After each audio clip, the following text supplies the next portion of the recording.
Crossfire 101, sniping. Let's get to it. So sniping is a little bit different in this game than it is in any game. I'm kidding. Sniping is pretty much the same. When it comes to sniping, you want to make sure that you aim. You want to be in a position, like I said in the movement section of Crossfire 101. Positioning is key in this game.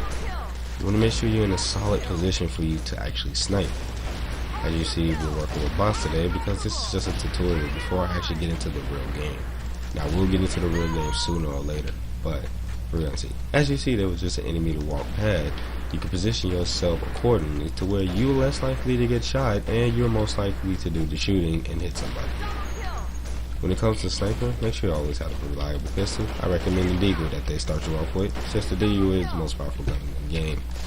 And getting one-shot headshots is easy. With sniping, you don't have to aim for the head as if you were using a gun or a pistol. You want to aim for the body.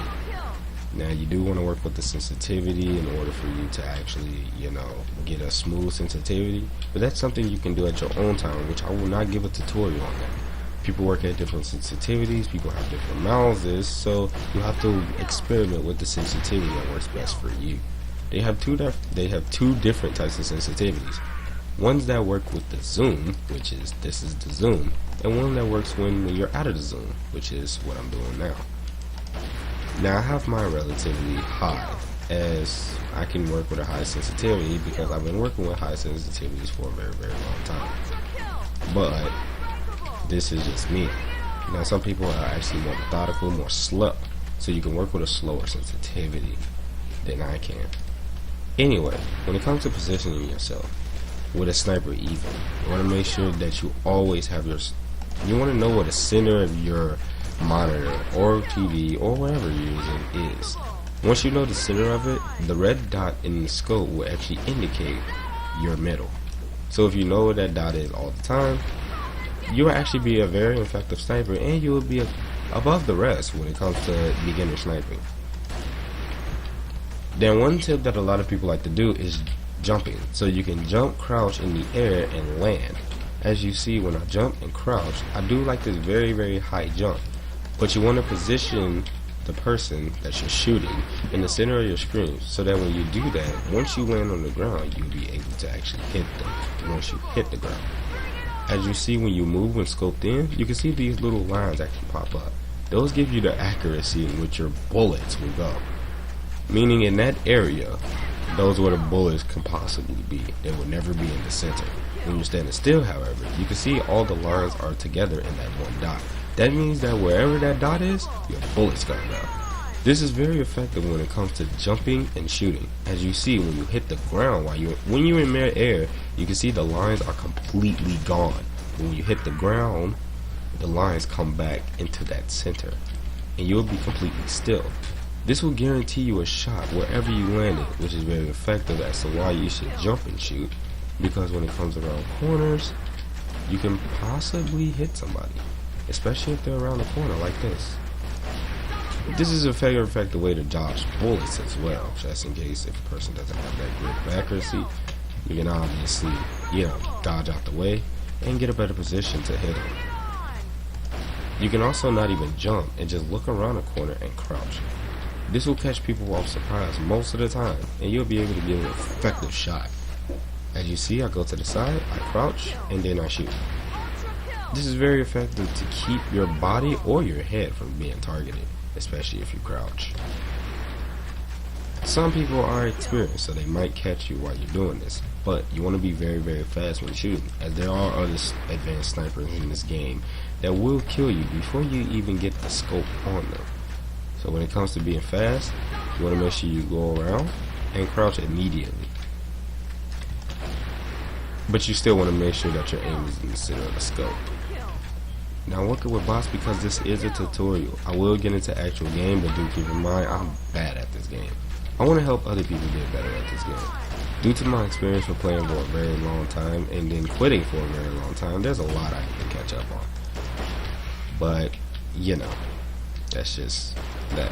Something that I forgot to mention in the aiming video, you can also crouch with increasing your aim quite a bit. Crouching and standing still is the best result for aiming, as since you crouch, you increase your accuracy by a little bit, and standing still will increase your accuracy by a lot. So if you do crouch and stand still, as you can see, my crosshairs are very small with this pistol. I'm able to get a double kill with just one bullet, 2 birds with 1 stone. But you don't want to do this all the time. You do want to keep moving, but you want to keep moving left to right, like I mentioned in the aiming video. But this is just with the pistol. With a sniper, however, you want to make sure that you're as still as possible, but position yourself when you get a clear shot, or after you get the shot. Then you want to position yourself to where you can get another shot. You can also just jump without crouching, and you will still be able to miss. You know, they'll still be able to miss you, but you will still have to keep your crosshairs in the middle in order for you to actually, you know, get the shot in. Oh, there he is. I was looking for him. See, since I've been playing this for a while, I kind of know the mechanics already. Okay, that was a hip fire. Do not rely on hip fire, please. It doesn't give you a kill unless they're very close. Anyway, this is just sniping in a nutshell. You want to make sure that you're in the right position to where they can't hit you, but you can hit them. And since these are bots, of course they can't hit me, but I can hit them. But in a real game, like I am going to show real games and real footage of me doing this. So I'm just giving you my basics, or just working with these bots so that you can see how it's done. That's pretty much it for the sniping section. You just want to continue doing this. Continue knowing where the center of your screen is. Continue practicing on crouching and shooting, jump crouching and then shooting, or just getting them to the center of your screen. Once you affect that, try it in a real game. You can see how much better you will actually become. It takes a lot of time and skill. So you want to make, okay, that wasn't too much skill, but it takes a lot of time and effort in order to get better at this game, and especially how hard it can be when you're going against other people. You want to make sure that you have as much time on your hands to do this. So that'd be it for this video. Step number 1, make sure you like or dislike the video if you didn't think it was very helpful, and I can try my best to do a different tutorial on this if I need be. Step number 2, make sure you subscribe to the channel, because if that would very help me come out with these one-on-ones for you guys and get better at any game possible. I will be doing tutorials for different games later on in the future, but for now we're going to be doing Crossfire. I might even do Smash Flash, which is the PC version of Smash Bros. If you have Smash Bros, that's fine, you can practice on that. But for people who don't have Smash Bros and you want to actually learn how to play Smash Bros by playing a different version of it, then by all means, I'm going to start 101 for Smash Flash. It's not very popular, just like Smash 4. It's very unknown. So this will be very effective for people who just want to learn how to play Smash in general, and try to get the idea of what the characters can do. That could be different for Smash 4, as if the moves are different in Smash 4. But Smash Flash is kind of like Melee, or even Brawl. So if you do play those still, and you don't play Smash 4, then this Smash Flash will be very helpful to you, and might even save your life. I gotta stop. Anyway, I think I started the ending already.